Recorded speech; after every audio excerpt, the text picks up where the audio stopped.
Up next, we have a submission from Sandy who asks, nonprofits are stuck with really crappy trust scores and can only send 10,000 SMS per day to T-Mobile. Other carriers are fine. What are you recommending folks do?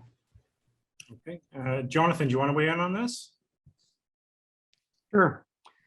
Yeah. So if you have the lowest throughput campaign that's out there, you are not going to see the greatest capabilities on a single TN.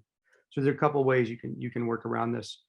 Most DCAs or CSPs, depending who you're partnered with, will allow pooled numbers. You can have so many that are pooled before you actually have to go through the pooled number form.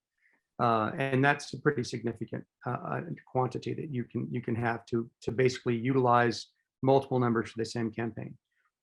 Then all of the other throughput pieces are all tied to the vetting score.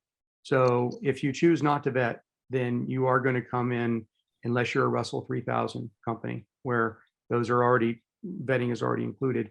You're going to come in with a score that's determined by previous history or lack thereof, what they can see. So I don't want to paraphrase it, but it's very similar. The vetting score is very similar to a credit check.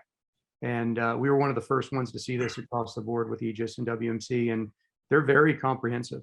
We ran it on ourselves. We ran it on Mblox, CLX, Sinch.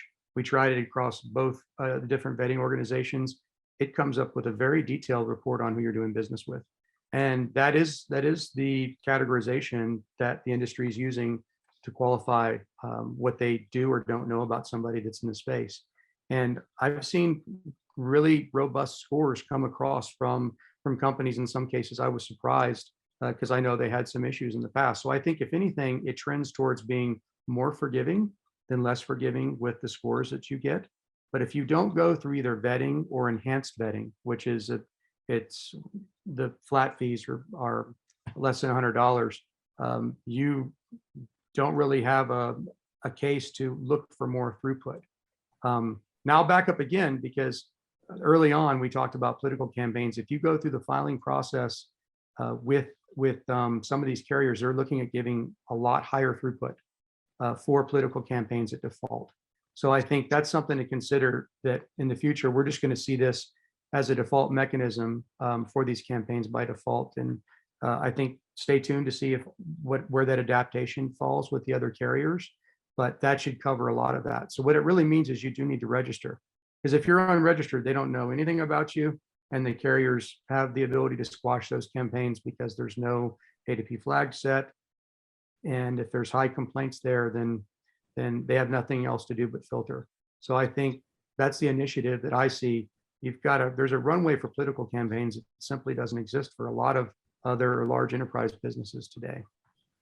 What's the best advice that you guys would give to get the best score right up front? What's the number one thing you're seeing in terms of the registration errors, or I guess length of time? Any advice there, Jonathan? Yeah, so majority of the problems have been with the EIN tax ID stuff not being mapped correctly.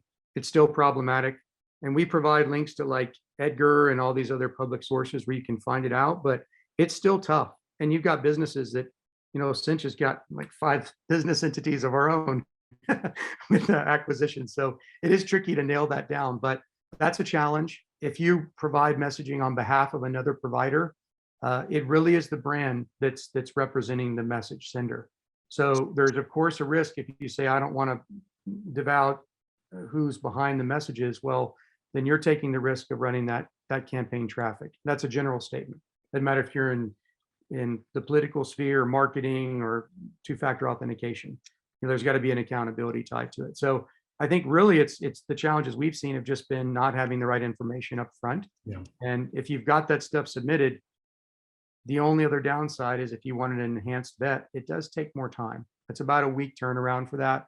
And it's a relatively manual process, but they're very thorough. Dan, when all the information's in place, this process is fairly instantaneous, is it not? Yeah, I think the original question was around 501c3s and 4s. So in that particular situation, it's during business hours, it's near instant. Sometimes 501c4s need a little bit more time because there's some manual stuff that needs to be done on their kind of vetting process. But we usually see a score come back within a minute or two on most of 501c3s and 501c4s when the information's been entered correctly. When we have bad information, when something doesn't match, when address doesn't match, when EIN doesn't match, that adds days to the process, and it's definitely the largest slowdown point is incorrect or mismatching information. Stephanie, if when a situation happens where you're not getting a match or having an issue, what's the first step that you recommend these the campaigns or clients of the CSPs to take? To verify what they've actually entered. To Jonathan's point, a lot of times the information that they've entered doesn't match what is on file with the election committee. So pull it back, review it, make sure it's correct. If they're still getting a low throughput or they're not happy with the response that they've gotten, then revetting is an option. If that's not something that they want to pursue, then, we work with them to see what we can do to push it along and to correct whatever information is holding it up. Yeah, thanks. John? Oh, I think you're on mute there, John, still. Yeah, I'm sorry. May I add something? Yeah. So sometimes, especially with some of the nonprofit organizations, we're looking for information that we can get from authoritative sources like IRS, for example. And it's a government data source, and government data sources have their vagaries. So sometimes there are pieces of information that are not available through automation from the government that we actually have to look manually to be able to find them. So if you're a 501c3 or C4, you're getting a low score and you've been around for a while and you have a decent size organization, that sort of information, sometimes that doesn't come through properly from the IRS. So do feel free to file an appeal. An appeal costs you nothing except maybe a little bit of time, but we have a person dedicated to handling just appeals. And we typically answer appeals within a day. So we will take a look and see what other information is manually available. And so a lot of times there may be information, even though IRS says, hey, nothing for that EIN.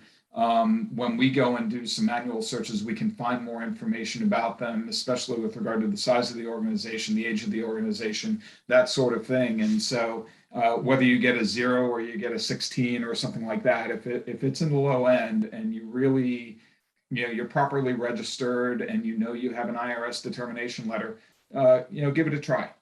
I don't like to take on that extra work. We're doing that for free, but it really is important. We want to make sure that everybody who's entitled to messaging gets the right entitlement. So please do use that.